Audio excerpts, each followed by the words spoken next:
우리 삼과를 여러분이 펴시길 바랍니다. 삼과를 펴시고요. 뭔가라고 하는 이 주제를 가지고 그 은혜에 대한 성경적 이해, 또 성령께서 우리에게 은혜가 뭔가를 깨우쳐 주시길 원합니다. 우리가 운전을 하다 보면 이런 말이 있습니다. 운전을 하다 보면 내 시야에서 안 보이는 사각지대가 있다는 것을 압니다. 여러분, 그 사각지대는 없는 것이 아니라 존재하는데도 내 시야에서 안 보이는 겁니다. 마찬가지로 여러분이 성경을 읽다 보면 어떤 한 본문을 가지고 읽잖아요. 그러면 그 본문이 우리에게 밝혀주는 어떤 의미가 있어요. 근데 또 한편으로는 그 본문에서는 볼 수 없는 사각지대가 있어요. 그러니까 여러분, 어떤 본문을 잡았다고 해서 그 본문이 모든 것을 다 보여주는 건 아니에요. 그 본문이 보여주는 것이 있고 그 본문을 통해서 보지 못하는, 볼 수 없는 사각지대가 있어요. 그 성경은 이렇게 얘기합니다. 여러분, 그 사각지대를, 그 본문 가지고는 볼 수 없는 사각지대를 내가 일부러 막 그것을 보려고 막 억지로, 그 보려고 하는 것을 억지로 푼다, 그렇게 얘기합니다. 여러분, 그 본문 가지고는 도저히 안 보이는 본문을 내가 억지로 보려고 하잖아요. 그러면 어떻게 되느냐? 상상을 하게 됩니다. 그리고 자기 생각을 얘기하게 됩니다. 그리고 그럴 것이다 라고 얘기합니다. 아, 저게 내 눈에 안 보이지만 그럴 것이야 라고 얘기하다 보면서 우리는 잘못하면 사탄의 어떤 함정에 빠지게 됩니다. 그러면 그 사각지대는 어떻게 해야 되느냐? 여러분, 이 본문 가지고 안 보이는 사각지대를 볼 수 있는 성경적인 원리가 있어요. 그것은 뭐냐면 그 본문이 보여주지 않는 사각지대를 다른 어떤 성경 구절을 가지고 보는 겁니다.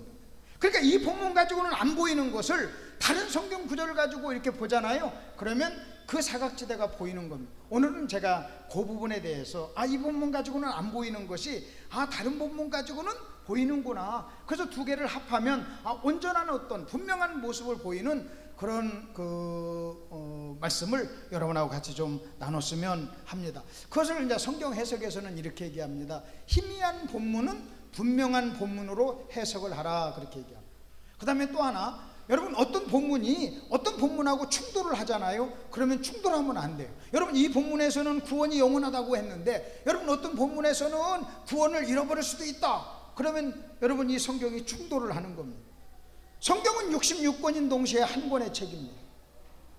그리고 한 권의 책이 여러분 성령님이 저자인데 여러분, 한 분 쓴 저자의 그 성경인 책이 이쪽하고 이쪽하고 서로 상충된다면 여러분, 그것은 충돌한다면 그것은 성경이 한 권의 책이 아니라는 거죠. 한 저자가 아니라는 거죠. 그런 의미에서 여러분, 우리가 사각지대를 어떻게 볼 것인가 하는 것을 생각을 하면서 한번 보도록 한번 하겠습니다.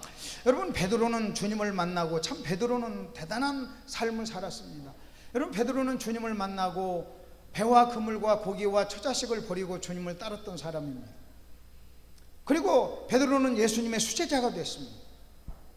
그리고 베드로는요, 예수님으로부터 가장 많은 책망도 들었던 사람입니다. 그는요, 예수님의 말씀에 의지해서 그는 무리도 걸었던 사람입니다. 만일 베드로처럼 여러분 주님을 만나고 주님을 경험하고 가까이서 주님을 본 사람이 어디 있겠습니까? 근데 그 베드로가, 여러분, 그 베드로가 저와 여러분에게 하는 말씀이 있어요. 여러분, 그 본문 말씀을 여기서 1번 말씀을 한번 보시죠. 우리 주님께서 베드로에게 하는 말씀입니다. 시몬아 시몬아, 보라, 사단이 너희를 밀가부로도 타려고 요구하였으나 그러나 내가 너희를 위하여 내 믿음이 떨어지지 않기를 기도하였노니 너는 돌이킨 후에 내 형제를 굳게 하라, 그랬습니다.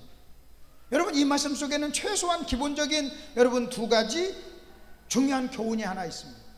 그 중에 하나가 뭐냐? 내가 너를 위해서 기도했다는 거예요. 사탄이 너를 끊임없이 밀가부도 요구했는데 내가 너를 위해서 기도했다.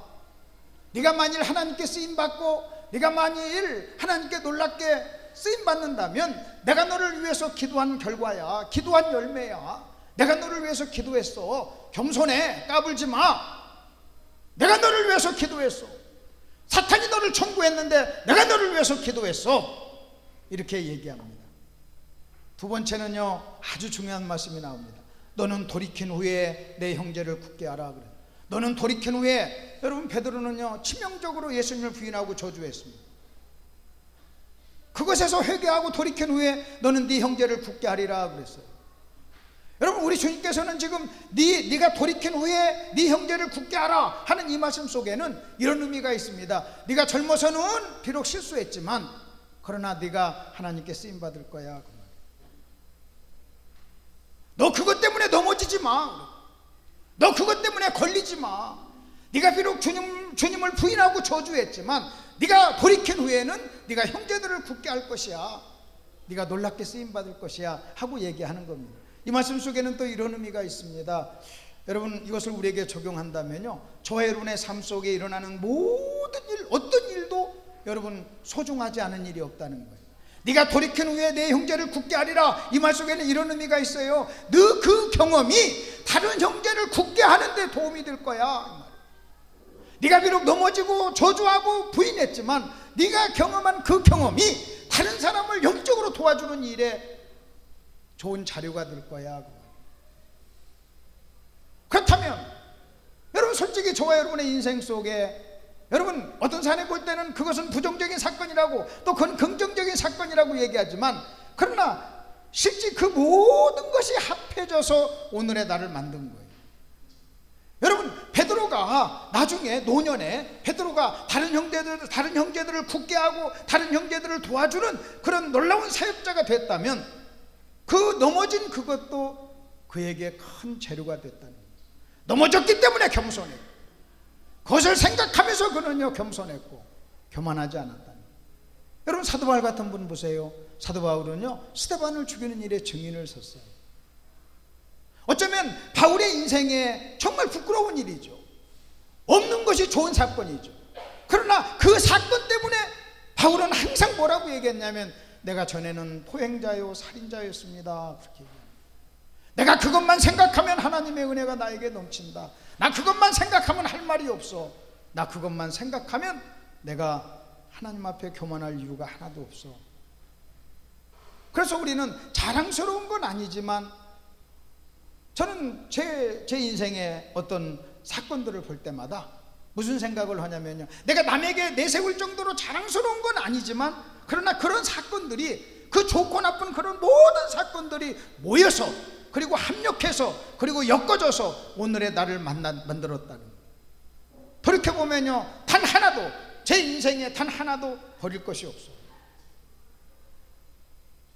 만일 그 버릴 것이 하나도 없다는 거예요. 그 중에 어떤 사건 하나만 없어도 오늘의 내가 될 수 없었다는 거예요.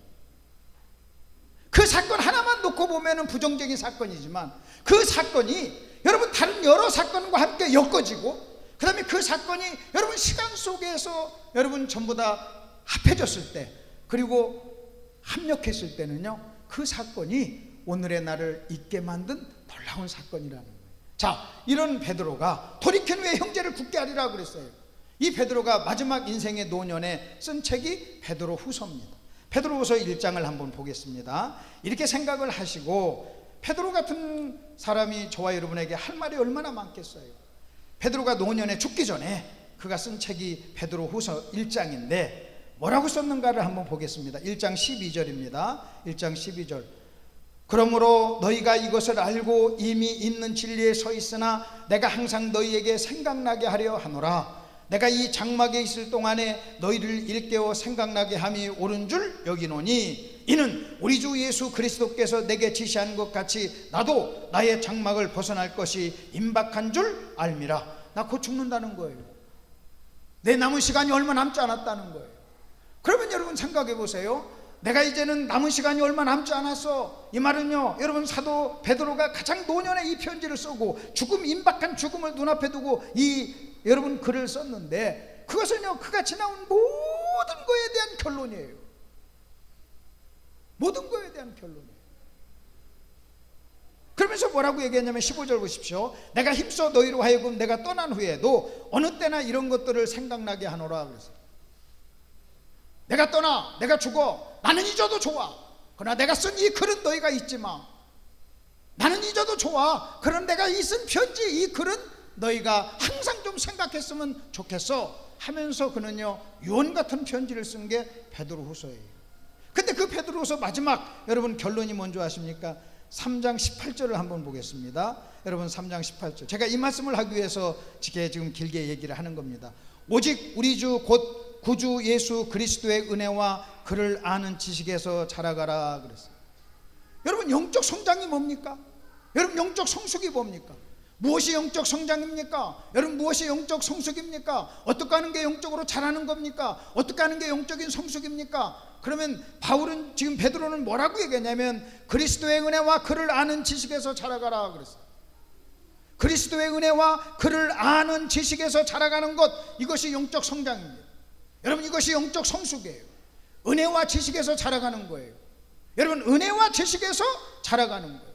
그렇다면 오직 그렇게 얘기했습니다. 그렇다면 저와 여러분요 이 말씀을 가지고 몇 가지 생각을 한번 해봐야 됩니다.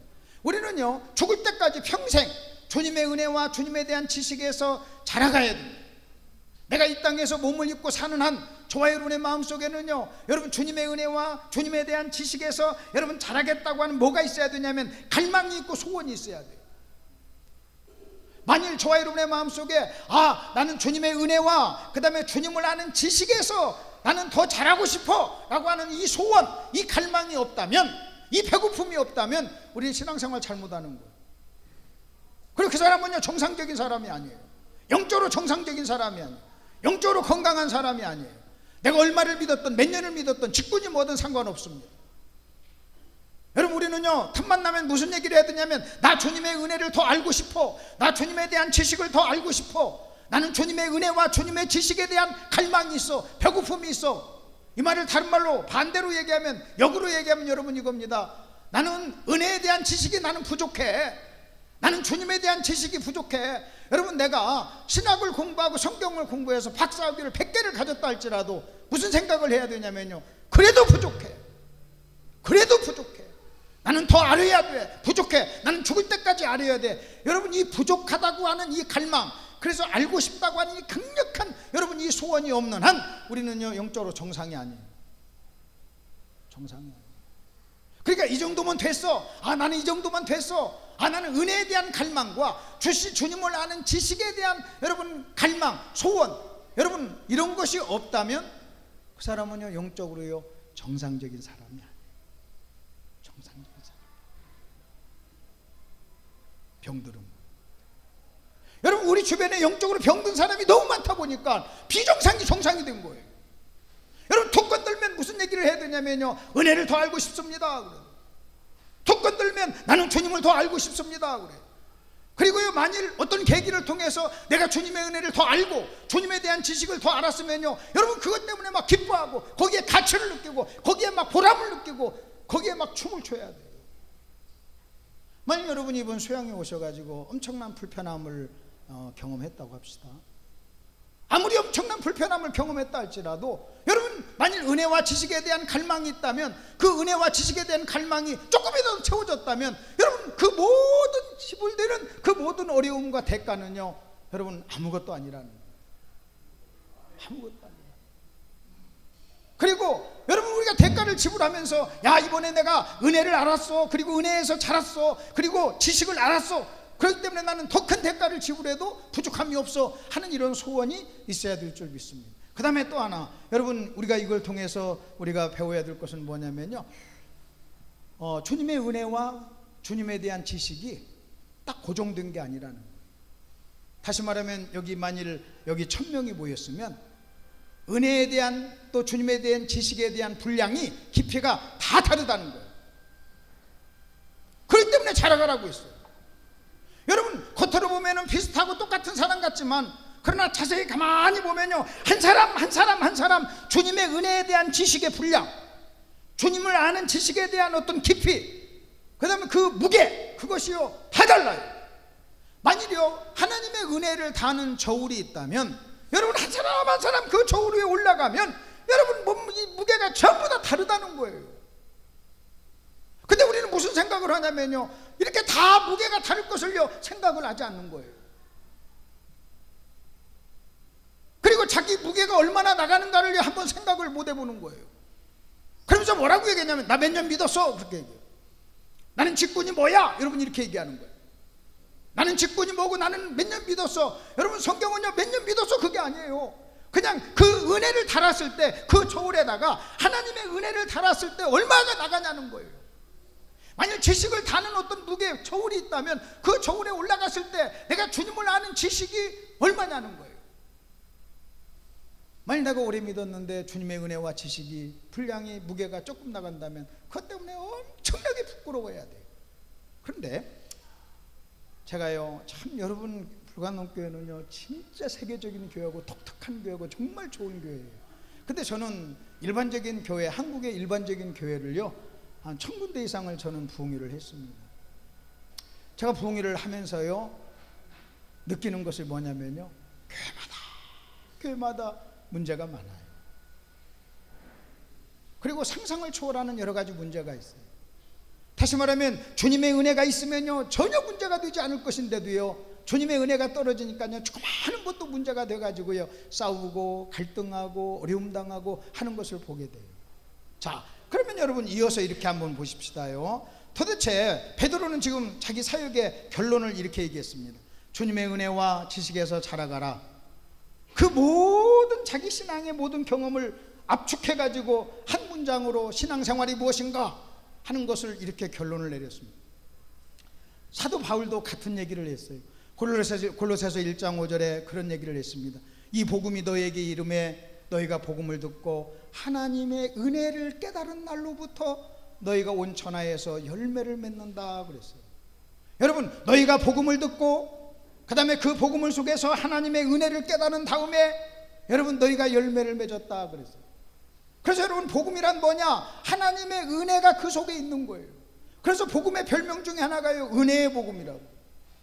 그러니까 만약 저와 여러분이요 은혜를 모른다면 은혜를 모르는 게 아니라 복음을 모르는 거예요. 여러분 복음의 별명 중에 하나가 은혜의 복음이라고. 너희가 이 복음을 듣고 그랬어요. 그러면서 이렇게 얘기합니다. 너희가 복음을 듣고 복음을 깨달은 날부터 너희가 열매를 맺었다 이렇게 말하지 않아요. 복음이 너희에게 이름에 너희가 복음을 듣고 은혜를 깨달은 날로부터 열매를 맺었다 그래요. 여러분 이것은요 상당히 중요해요. 복음을 듣고 그 복음 속에 담겨진 하나님의 은혜를 깨닫고 그 깨달은 그 은혜에서 맺혀진 그 모든 것을 열매라고 얘기합니다. 여러분 이스라엘 백성들은요 은혜의 열매를 맺은 게 아니었어요. 그들은요 율법주의 열매를 맺어요. 저희가 열심은 있으나 하나님의 의를 모르고 힘써 자기 의를 세우려고 하나님을 대적했다고 그랬어요. 여러분 열심히 율법을 지켰어요. 여러분 그것은요 성경이 말하는 열매가 아니었어요. 다시 말하면 복음 속에서 은혜를 깨달은 열매가 아니었어요. 여러분 어떤 사람이 봉사를 합니다. 근데 정말로 그 봉사가 복음을 듣고 은혜를 깨달은 그 은혜에서 나온 열매냐는 거예요. 만약 어떤 사람이 헌신을 합니다. 근데 복음을 듣고 은혜를 깨닫고 그 은혜에서 나온 열매냐는 거예요. 여러분 성경은요 은혜에서 맺힌 열매가 아닌, 복음을 듣고 복음을 속에 깨달은 그 은혜에서 맺힌 열매가 아닌 것은 여러분 하나님 앞에는 아무런 가치가 없어요. 이것을 바울이 얘기했습니다. 여러분 바울은요 은혜를 깨닫기 전에도 열심히 하나님을 섬겼던 사람입니다. 열심으로는 둘째가라면 서러울 정도의 사람이었어요. 율법의 의로 흠이 없었던 사람이었어요. 근데도 바울은 뭐라고 얘기한 줄 아십니까? 자기가 은혜를 깨닫기 전에 자기가 했던 모든 신앙생활을 한마디로 뭐라면 전에는 그렇게 얘기합니다. 전에는 그렇게 얘기해요. 그것은요 가치가 없는 거였어요. 여러분 바울이 구원받기 전에도 얼마나 열심히 하나님을 섬겼습니까? 바울이 구원받기 전에도 얼마나 율법적으로 그가 신앙생활을 했습니까? 근데도 바울의 눈에 봤을 때는 그것은요 복음 속에서 나온 은혜, 그리고 은혜에서 맺힌 열매가 아니었다는 거예요. 그것은요 가치가 없어요. 그건 가치가 없어요. 그래서 우리가 그렇다면 우리가 은혜가 뭔가를 알아야 되는데 은혜가 뭐냐는 거예요. 은혜가. 여러분 2번으로 한번 넘어가 보겠습니다. 여러분 2번으로 한번 넘어가 보죠. 2번. 은혜에 대한 기본적인 교훈 세 가지 것을 한번 정리하겠습니다.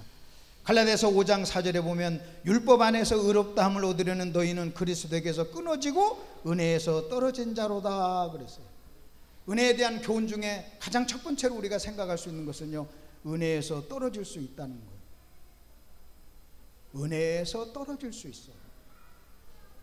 여러분 지금 사도 바울은 갈라디아 교회 성도들에게 여러분 이 편지를 보냅니다. 여러분 갈라디아 교회 성도들은요 복음을 듣고 은혜 속에서 여러분 삶을 살았던 사람이에요. 신앙생활을 했던 사람이에요. 그들이 은혜 속에서 신앙생활할 때 바울을 위해서 눈이라도 빼주려고 했어요. 여러분 바울을 위해서 눈이라도 빼주려고 했어요. 근데 그 갈라디아 교회 성도들에게 편지를 하면서 뭐라고 얘기하냐면 너희는 은혜에서 떨어진 자다 그랬어요. 여러분 은혜를 전혀 알지 못한 사람이 아니에요. 복음을 들었어요. 은혜를 깨달았어요. 그 은혜가 너무나 감사해서 자기에게 복음을 전해준 사람을 위해서 여러분 눈이라도 빼주려고 했던 사람이에요. 그리고 바울을요 천사처럼, 바울을 예수님처럼 대했던 사람이에요. 여러분 시시한 사람이 아니에요. 근데 그 똑같은 사람, 바울을 위해서 눈이라도 빼주려고 했던 그 사람을 향하여 바울은 뭐라고 얘기하냐면 너희는 은혜에서 떨어진 자야 그렇게 얘기해요. 은혜에서 떨어졌다. 여러분 은혜에 대한 교훈 중에 하나는 뭐냐면요, 아무리 놀라운 은혜를 내가 경험했다 할지라도, 아무리 엄청난 은혜를 경험했다 할지라도 은혜에서 떨어질 수 있다는 거예요.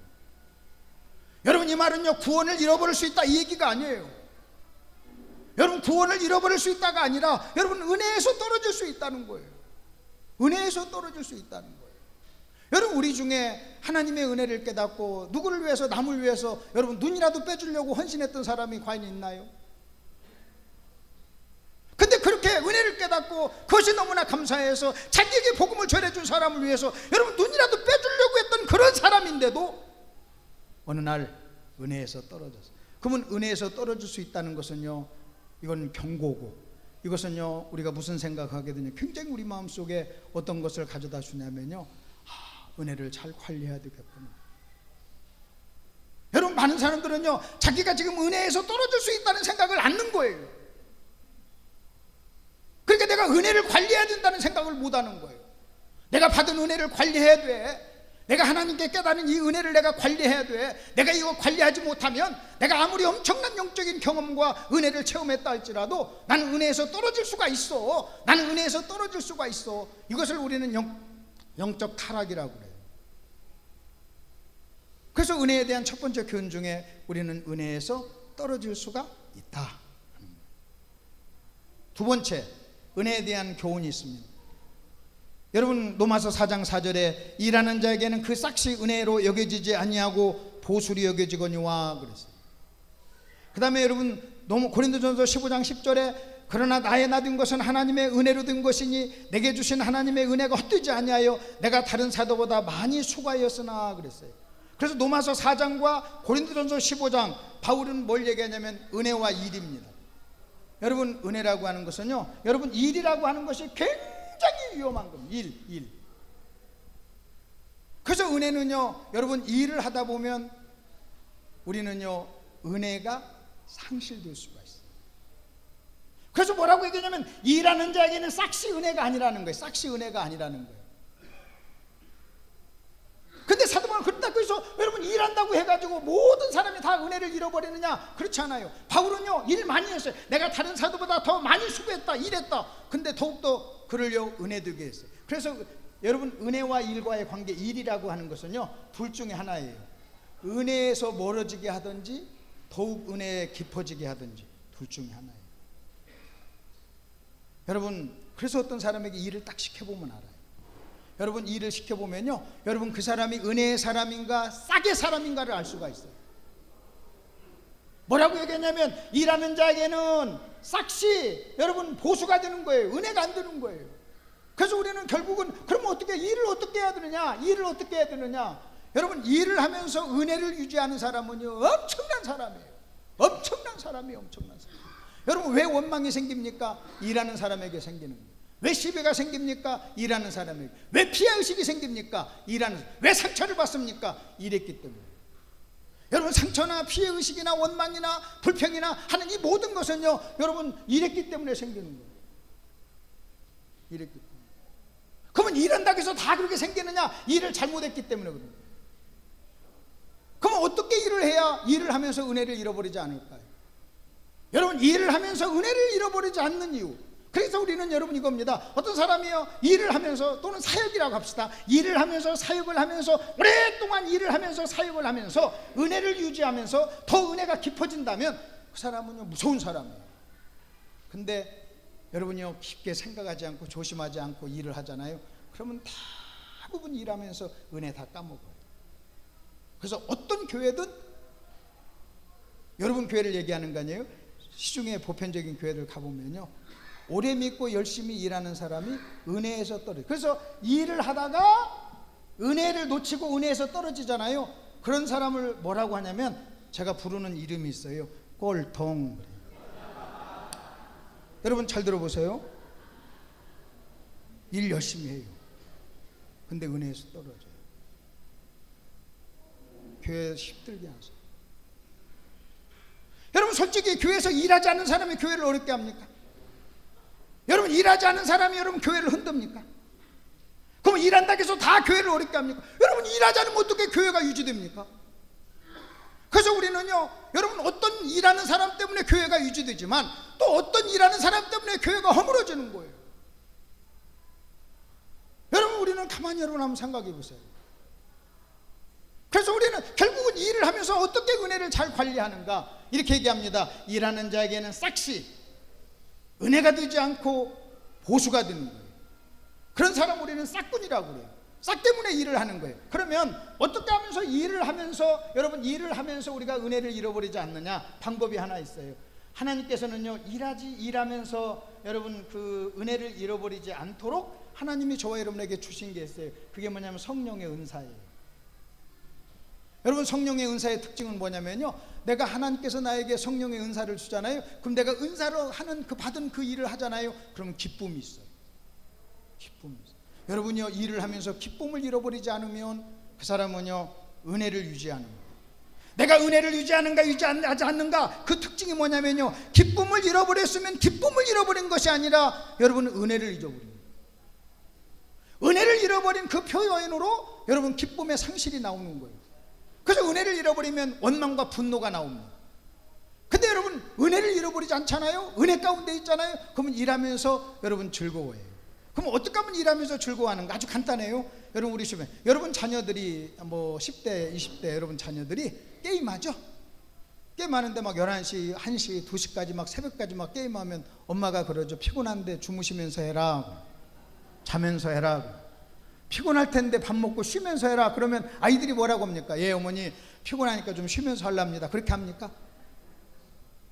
그것을 뭐라고 하냐면요 미쳐서 하는 거예요. 좋아서 하는 거예요. 자원해서 하는 거예요. 그걸 즐겨 하는 거예요. 그걸 사랑으로 하는 거예요. 사랑으로. 다시 말하면 일이 싹이 되지 않으려면 어떻게 해야 되느냐? 은사. 내가요 좋아서 해야 돼. 미쳐서 해야 돼. 그리고요 일을 뭐라고 하면서 하면 되냐면요 게임이라고 생각하면서 하면 돼. 내가 봉사하는 것은 게임이야. 여러분 여러분의 자녀들이 게임하듯이 여러분 게임할 때 아버지 어머니 내가 3시간 동안 게임할 테니까 일당 주세요. 그렇게 합니까? 시간당 2,000원씩 주세요. 그렇게 합니까? 여러분 게임의 특징은 뭔지 아세요? 돈 내고 하는 거예요. 돈 내고 해도 재밌는 거예요. 돈 내고 해도 재밌는 거예요. 하나님께서는요 저와 여러분이요 은혜 일하면서 은혜를 잃어버리지 않도록 하나님이 주신 선물이 있는데 그게 성령이고 성령의 은사예요. 그래서 만일 여러분이 어떤 일을 하는데 기쁨을 잃어버렸으면요 성령의 은사가 아니든지 아니면요 뭔가 지금 잘못하고 있는 거예요. 싹 때문에 하고 있는 거예요. 그러면 잠깐 그 일을 멈추고 내가 영적으로 좀 문제가 있구나. 그래서 오늘 세 가지 것, 은혜에 대한 세 가지 겁니다. 하나는 은혜에서 떨어질 수가 있습니다. 여러분 우리는 일을 하면서 은혜를 잃어버릴 수도 있지만 일을 하면서요 더욱 은혜가 은혜되게 할 수 있어요. 바울은요 은혜를 더욱 은혜되게 했어요. 자 그러면 이제 3번으로 한번 넘어가 보겠습니다. 여러분 3번으로 넘어가면 굉장히 중요한 말씀이 하나 나옵니다. 저는 이 갈라디아서 4장 11절에 있는 이 말씀을 들으면서 보면서요 굉장히 충격을 한번 받았어요. 4장 11절을 한번 보겠습니다. 바울이 지금 이렇게 얘기합니다. 내가 너희를 위하여 수고한 것이 그렇게 나옵니다. 거기다 줄을 한번 쳐놓으시죠. 내가 너희를 위하여 수고한 것. 바울이 갈라디아 교회를 위하여 수고한 것. 제가 섬기는 교회를 위하여 수고한 것. 그러면 내가 너희를 위하여 수고한 것, 이것을 다른 말로 얘기하면 사역이 그렇게 나와요. 사역이에요. 사도 바울은요 자기의 사역에 대한 이야기를 하는 겁니다.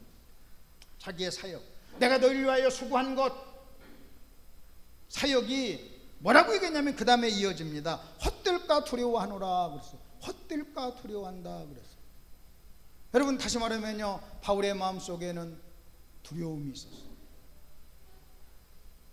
근데 이 바울의 마음속에 있는 이 두려움은 무슨 염려에 대한 두려움이 아니에요. 믿음이 없어서 있는 두려움이 아니에요. 우리 주님께서 이렇게 얘기했어요. 어찌하여 염려하느냐, 믿음이 적은 자들아, 어찌하여 무서워하느냐, 어찌하여 두려워하느냐 하고 책망을 했습니다. 근데 지금 바울의 마음속에 있는 두려움은요, 여러분 주님이 싫어하는 그런 두려움이 아니에요. 여러분 바울의 마음속에 있는, 제가 이 말을 읽으면서요, 제가 이 말씀을 보면서 이런 생각했어요. 아, 바울의 마음속에 두려움이 있었구나. 그 뭐에 대한 두려움이에요? 자기 사역이 헛될 수도 있다고 하는 두려움. 내 사역이 헛될 수도 있다. 내가 내 청춘을 바치고 내 젊음을 바치고 내 인생을 바치고 내 모든 시간과 물질을 바쳐서 여러분 내가 희생한 사역을 한 그 사역이 헛될 수가 있다는 거예요. 그런 두려움이 있었다는 거예요. 저는 목사님들을 세미나 하니까 내가 목사님들께 이런 질문을 했어요. 자, 사도 바울도 사역자입니다. 여러분도 사역자입니다. 여러분도 목사입니다. 여러분의 마음속에 이 두려움이 있습니까? 그랬어요. 만일 제 마음속에 이 두려움이 없다면 나는요 바울과가 아니에요. 바울과 같은 사람이 아니에요. 바울하고 과가 달라요. 다시 말하면 나도 바울 같은 이런 두려움이 내 속에 있어야 돼요. 여러분 이 두려움이 없다면요 나는 바울과 같은 사람이 아니에요. 바울과 생각이 같은 사람이 아니라는 거예요. 도대체 이 두려움의 정체가 뭐냐는 거예요. 그러면서 이렇게 얘기합니다. 나는 내 사역이 헛될까 두렵다. 그럼 우리는 보통 사역이 헛된다 그 말은 무슨 얘기냐면, 다음 주가 됐는데 만일 막 1000명이 됐던 성도가 다음 주가 됐는데 50명밖에 안 와. 그럼 아이고 내가 사역을 헛됐지 뭐 이럴 수 있어요. 만일 여러분 내가 믿었던 어떤 사람이 나한테 막 멱살 잡고 흔들면서 나가 이런 걸 지금 두려움, 그러면 우리가 사역을 헛되게 했지 그래요. 예를 들어서 내가 이번에 생일인데 한 사람도 나한테 생일 축하 전화도 안 오고 선물도 안 해. 그럼 아이고 내가 사역을 잘못했지. 우리는 보통 이렇게 생각해요. 그래서 여러분 헌금이 조금 나올 것, 숫자가 안 모일 것, 아니면 내 수고를 안 알아주는 것, 이런 거에 대한 어떤 두려움이 있습니다. 아, 나중에 이 성도들이 나를 나가라고 하면 어떡하지 하는 이런 두려움이 있어. 아, 성도들이 안 나오면 어떡하지, 헌금이 줄면 어떡하지, 여러분 이런 두려움은 있어요. 근데 사도 바울은요 그런 두려움이 아니에요. 그런 두려움이 아니에요. 여러분 사도 바울 마음속에 있는 두려움은요 이상한 두려움이에요. 그 두려움의 정체가 뭔지 아십니까? 그 정체를 알려면요 10절을 보면 돼요. 여러분 10절이 11절의 두려움의 정체입니다. 이렇게 얘기합니다. 너희가 날과 달과 절기와 해를 삼가 지키니 그랬어요. 다시 말하면 너희가 10절처럼 신앙생활하면 내가 수고한 것이 헛되다 그 말이에요. 그럼 여러분 거기 보십시오. 날과 달과 절기와 해를 삼가 지킨다. 여러분 이 말은요 열심히 신앙생활하는 거예요. 열심히 절기를 지키고 열심히 교회 나오고 열심히 충성하고 열심히 헌금하고 열심히 봉사하는 거예요. 근데 이상하게요 그렇게 열심히 하는데도 바울은 뭐라고 하냐면 두렵다. 다시 말하면 너희가 교회를 안 나와서 두려운 것이 아니라, 헌신을 안 해서 두려운 것이 아니라 너희가 헌신을 하는 것이 두렵다는 거예요. 절기를 지키는 것이 두렵다는 거예요. 여러분 날과 달과 절기와 해를 삼가 지키는 것이 내가 사역을 잘못했다. 너희가 만약 그렇게 신앙생활하면 나는 사역을 헛된 사역, 잘못한 사역했다는 거예요. 그것이 두렵다는 거예요. 그럼 도대체 이 말의 정체가 뭐예요? 이 말의 의미가 뭐예요? 그것을 우리가 성경 해석에서 이런 얘기합니다. 어떤 말씀이 이해가 안 되면 본문의 범위를 넓히라 그래요. 그래서 조금 더 넓혀보면요 5구절부터 한번 넓혀보겠습니다. 7절부터 보면 이런 말씀이 나옵니다. 그러므로 네가 이후로는 종이 아니요 아들이니 아들이면 하나님으로 말미암아 유업을 받을 자니라. 그러나 너희가 그때에는 하나님을 알지 못하며 본질상 하나님 아닌 자들에게 종노릇하였더니 이제는 너희가 하나님을 알 뿐 아니라 더욱 하나님의 아신 바 되었거늘 어찌하여 다시 약하고 천박한 초등학문으로 돌아가서 다시 그들에게 종노릇하려느냐. 이게 9절까지입니다. 그러면서 10절에 뭐라고 하냐면 너희가 날과 달과 절기를 삼가 지키니 그래서 다시 말하면 너희가 초등학문으로 돌아가서 너희가 종의 마음으로 돌아가서 여러분 날과 달과 절기와 해를 지키는 것, 이렇게 신앙생활 한다면 내가 지금까지 한 모든 사역이 헛된 사역이라는 거예요. 헛된 사역.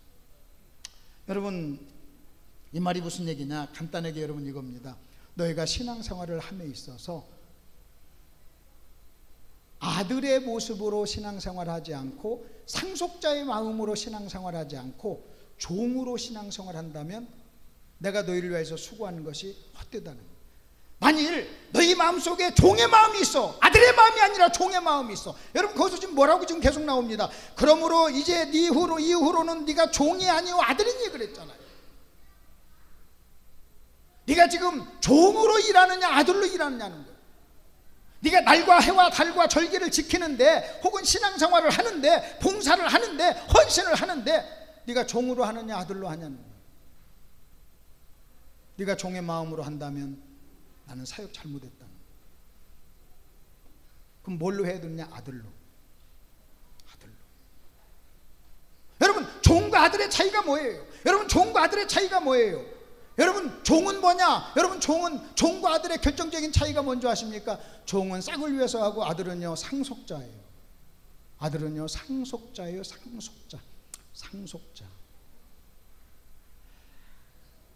여러분 결정적인 차이가 있어요. 여러분 이 말씀을 여기에서 보여지지 않는 사각지대가 있는데 그게 로마서 8장을 한번 펴보겠습니다. 여러분 로마서 8장을 보면요 여러분 이 말씀을 조금 더 설명하고 있습니다.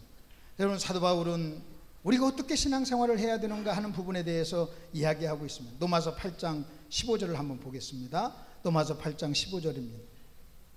너희는 다시 무서워하는 종의 영을 받지 아니하고 양자의 영을 받았으므로, 그래서 너희가 이제는 다시는 무서워하는 종의 영을 받지 아니하고 양자의 영을 받았다. 그러면서 뭐라고 하냐면 16절에 성령이 친히 우리 영과 더불어 우리가 하나님의 자녀인 것을 증거하시나니 자녀이면 또한 상속자다. 그래서 여기서 뭐라고 나오냐면 여러분 우리는 두려워하는 무서워하는 종의 영이 아니라는 거예요. 그러니까 지금 사도 바울이 이 말씀, 로마서에 있는 이 말씀과 갈라디아서에 있는 이 말씀을 연결해 보면 여러분 이겁니다. 사도 바울은 이렇게 얘기하는 겁니다. 너희가 신앙생활함에 있어서 여러분 아들 상속자의 마음과 태도로 일하지 아니하고 무서워하는 종의 모습으로, 두려워하는 모습으로 여러분 신앙생활하면 나 사역 헛되다는 거예요. 사람이 아무리 많이 모여도 그건 헛된 사역이라는 거예요. 너희가 열심히 달과 해를 지키고 열심히 그런 모습을 보여도 나는 내가 사역 헛되다. 거기에 대한 두려움이 있어. 바울은요 이런 두려움을 얘기해요. 나는 당신들이 다음 주에 안 나올 것, 이거에 대한 두려움이 아니라 여러분 이런 두려움이 있는 거예요. 여러분 두려움 때문에 합니까? 사랑 때문에 하십니까?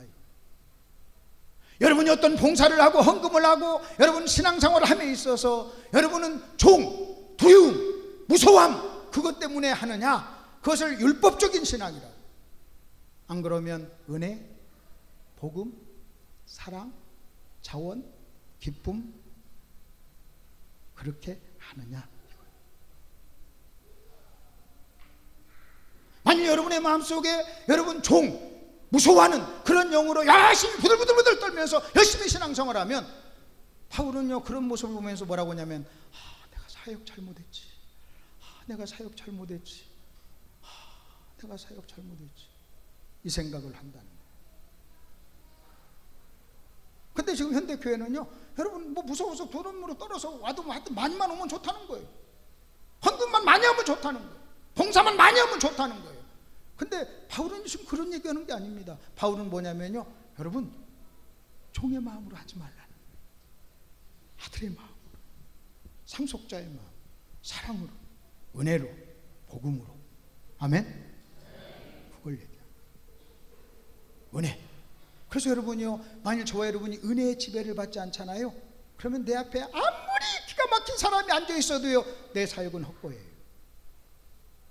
여러분 내 사역의 대상이 만일 은혜의 지배를 받지 않냐고 은혜에서 자라지 아니한다면요 나는요 사역이요 헛거라는 거예요. 헛거라는 거예요.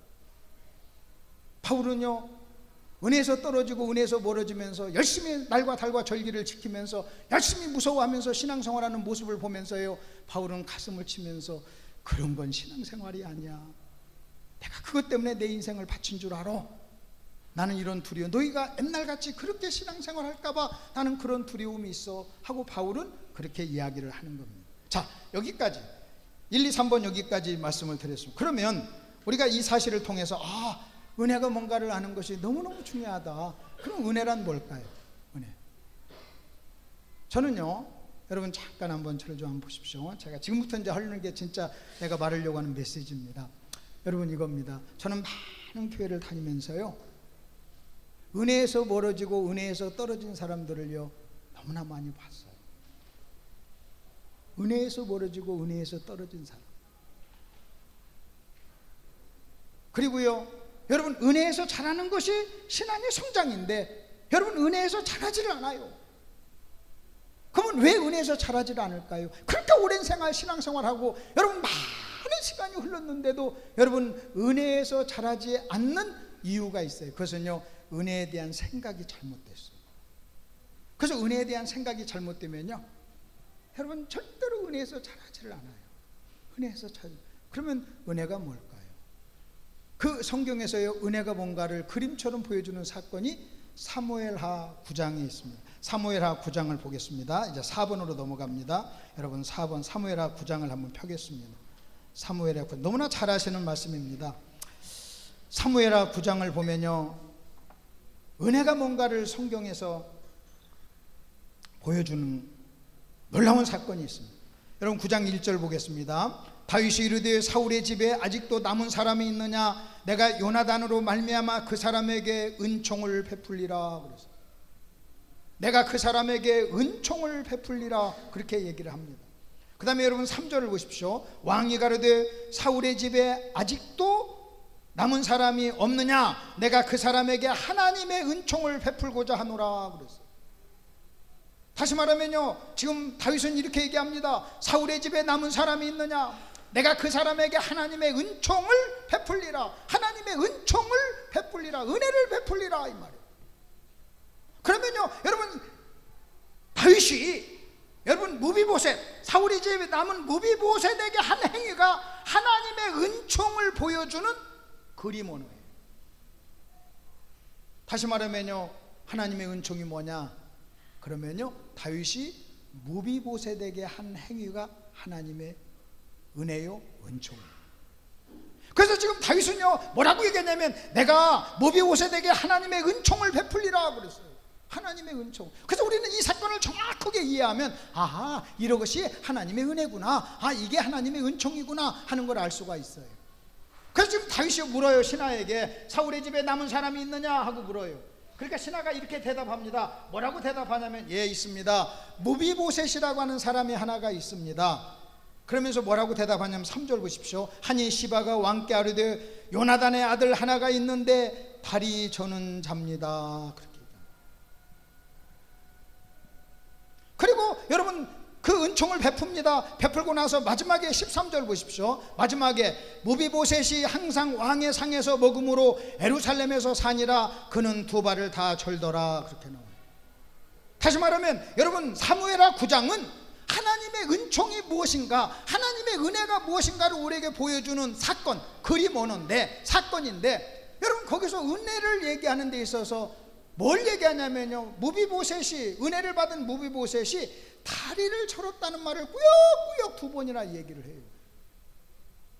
그럼 여러분 은혜와 다리를 전다는 것이 무슨 의미가 있냐는 거예요. 여러분 이렇게 얘기할 수 있어요. 야, 사울의 집에 무슨 사람이 남은 사람이 있느냐? 여러분 이렇게 대답할 수, 예, 있습니다. 하나 있습니다. 무비보셋입니다. 근데 못생겼습니다. 여러분 이럴 수도 있어요. 예, 무비보셋입니다. 그놈이 키가 적습니다. 여러분 이렇게 얘기할 수도 있어요. 미보보셋입니다. 남자입니다. 여러분 이렇게 얘기할 수도 있어요. 무비보셋이 있습니다. 똑똑합니다. 무식합니다. 성질이 더럽습니다. 여러분 이렇게도 얘기할 수 있어요. 근데 그렇게 말을 하지 않고요, 꾸역꾸역 다리가 접니다. 다리 접니다. 다리가 절다고 해요. 그러면 하나님의 은혜와 다리가 전다는 말은 어떤 관계가 있냐는 거예요. 왜 성경은 여러분 하나님의 은총을 보여주는 이 사건 속에서 다리 저는 문제가 계속 나오냐는 거예요. 여러분 성령의 영감으로 성경의 저자가 여러분 이 글을 썼습니다. 여러분 그냥 한 번 쓴 것도 아니고 두 번 연달아서 다리 접니다 그렇게 얘기합니다. 그럼 여러분 이 다리 전다는 것을 여러분이 이해하기 전에는요, 하나님의 은혜를 이해할 길이 없어요. 다리가 전다는 말이 무슨 말일까? 도대체 여러분 이 무비보셋이 여러분 다리가 전다는 것이 하나님의 은혜와는 어떤 연관이 있냐는 거예요. 어떤 연관이 있길래 부득부득 다리가 접니다. 다리가 접니다. 두 발이 저렸더라. 여러분 이런 말을 하냐는 거예요. 근데 사무엘하 9장만 가지고는요, 그것은 사각지대예요. 안 보여요. 그래서 이제는요, 다른 말씀으로 그 말씀을 보여야 돼요. 이 9장에 있는 말씀으로는 다리가 전다는 말이 뭘 의미하는가를 전혀 알 길이 없어요. 그런데 여러분 다른 말씀으로 보면 사무엘하 9장에서 보이지 않았던 사각지대가 보여요. 그게 사무엘하 5장입니다. 사무엘하 5장을 한번 펴보겠습니다. 사무엘하 5장을 펴보세요. 여러분 사무엘하 5장을 보면 5장 6절을 한번 보겠습니다. 5장 6절을 보면 다윗이 왕이 됩니다. 다윗이 왕이 됐지만 여러분 예루살렘은 여부수 사람들이 지배하고 있었어요. 그래서 다윗이 왕이 되고 나서요, 예루살렘을 찾아와서 예루살렘을 정복하기를 원했어요. 예루살렘을 전쟁을 통해서 예루살렘을 뺏기를 원했어요.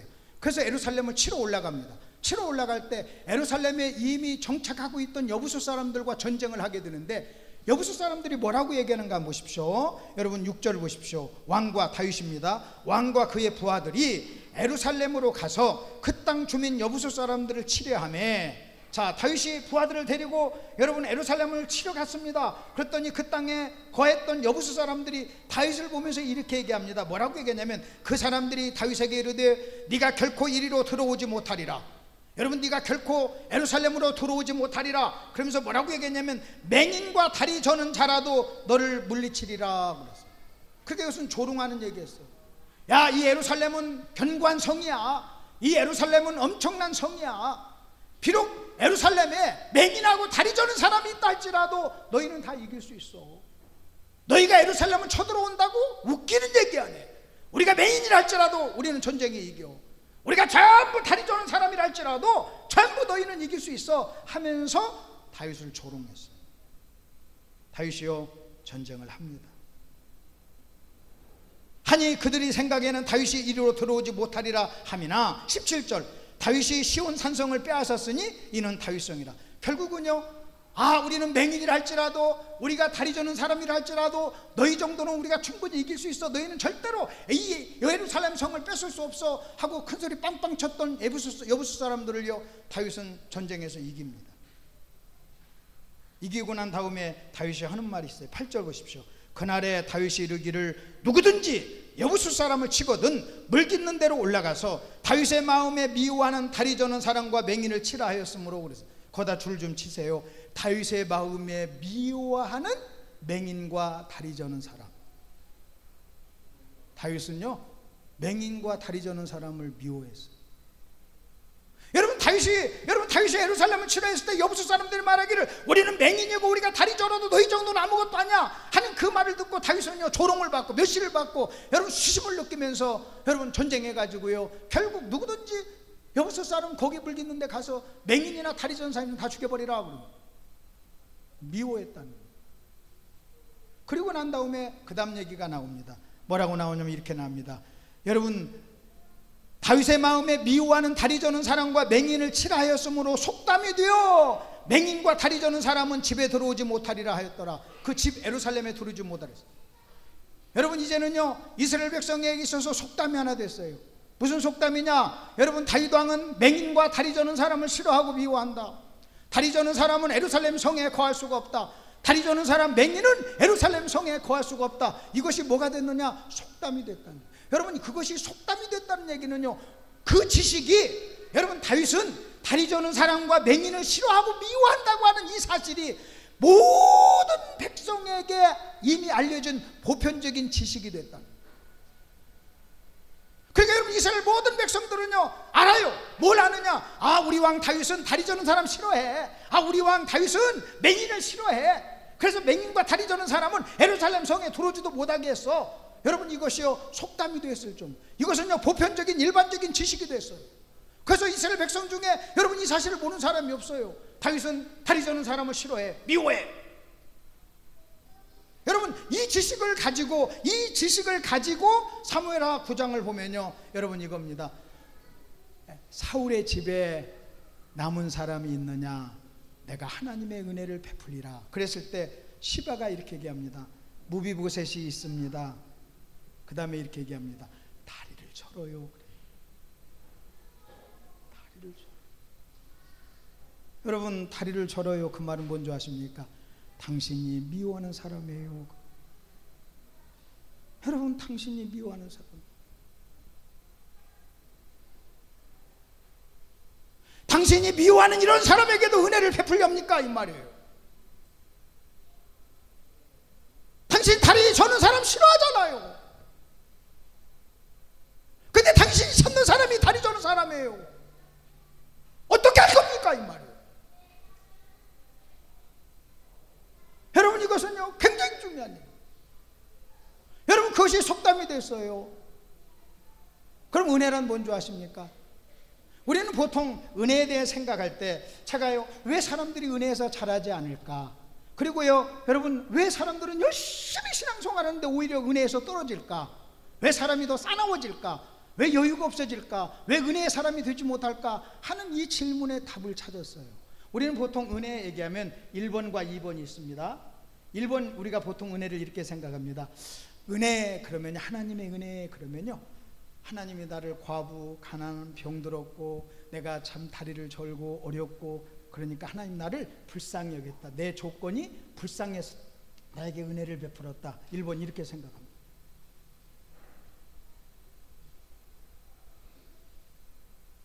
내가 고아야, 내가 과부야, 내가 가난해, 내가 병들었어.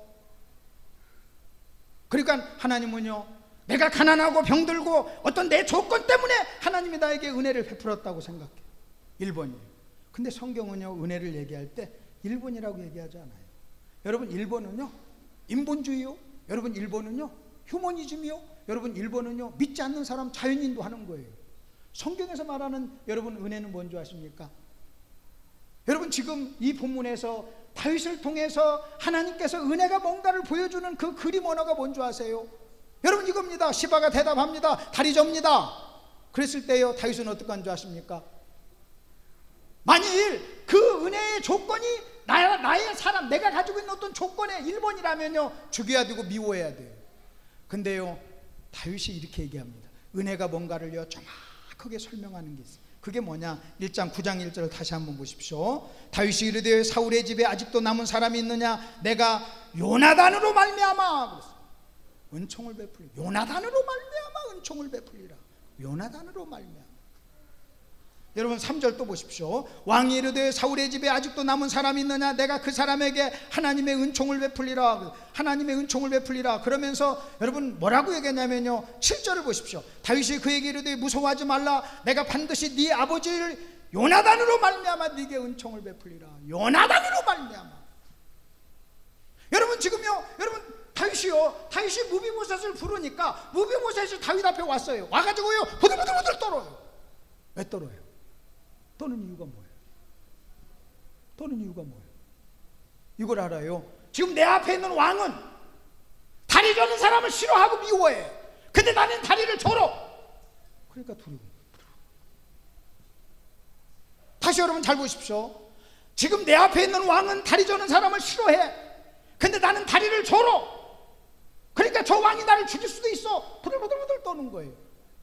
그때 다윗이 이렇게 얘기합니다. 두려워하지 말라.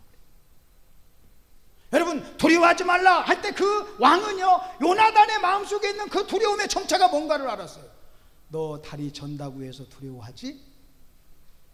너 그리고 내가 다리 저는 사람 싫어해서 너 지금 두려워하지? 내가 너를 죽일까 두려워하는 거지? 은혜가 뭔 줄 알아? 네 조건에 있는 게 아니야. 은혜는 네 아버지 요나단으로 말미암아. 너의 다리 저는 것과 아무 상관없다는 거예요. 여러분, 우리 다리 저는 것과 아무 상관없이 네 아버지 때문에 내가 은총을 베풀리라. 그 아버지가 누구냐? 예수예요. 십자가예요. 하나님이여 저와 여러분에게 은총을 베푸는 것은 1번이 아니라 2번이에요. 여러분요, 하나님의 은혜를 1번이라고 생각하죠? 하나님의 은혜를 1번이라고 생각하면요, 자기가 어떤 좋은 조건과 또 괜찮은 어떤 것을 갖추잖아요. 그러면요, 은혜에서 멀어져.